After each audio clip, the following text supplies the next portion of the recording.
Ito na, moment of truth. So pinondohan na nga ni Kuya Tony ng brown yan, kasi may mga extra siya na sobra dyan sa mga pintura niya na brown. So pinondohan niya para hindi magastos mamaya sa brown na ipapatong natin na mismong kulay na niya. So hindi nga nasunod yung pinatimpla kong brown kahapon, kasi nung tiyanak ni Kuya Tony kanina pagdating niya, so sablay. So sabi ko magpapatimpla na lang kami ng bago, kaya sinama ko na siya mismo dun sa patimplahan ng kulay. So siya mismo ang nakapili ng kulay na yan. Nakita niyang brown, so pina-approve niya lang sa akin. So ito pa, meron ba dito? So ito black to, ito yung mga naiwan na to, itong black na kulay nito. So inuna lang yung kulay brown. So si Kuya Tony nagsuggest sa akin ng brown na ipapatong natin dito mamaya para sa final na kulay. Okay, so ito na yung mismong kulay natin. So para siyang chocolate brown, pero sa personal talaga ano yan, mas darker pa siya. So sa picture medyo light siya tignan sa dito sa video, pero pag sa personal mas darker pa yung kulay niya. So yan yung napiling kulay ni Kuya Tony. So pina-approve niya lang sa akin. Goods ba? Tingnan ko naman mga goods man. Ito, mukhang goods man kalalabasan nito.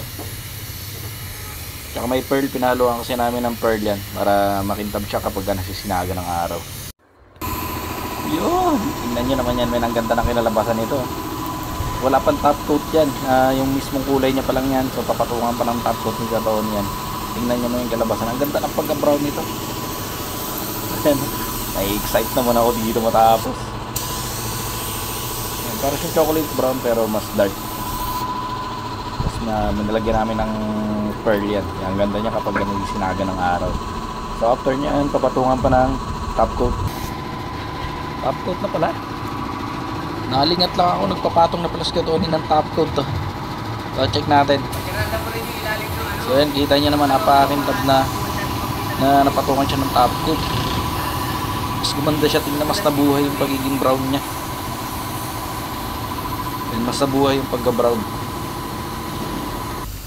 Okay, so tapos na tayo sa brown. Dito naman tayo sa kulay black. So konti lang to, ilang piraso lang itong ipapablock natin. So nilagyan din namin ng pearl yan, pero konti lang nilagay namin pearl. So sana lumabas kapag nasinaga ng araw.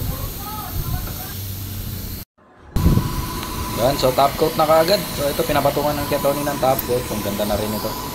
Lumabas na rin yung kintab ng pagka-black niya nung napatungan na ng top coat. So ilang piraso lang naman yan, kaya saglit lang. Bali 5 piraso lang yung pina-black natin. The rest kulay brown na.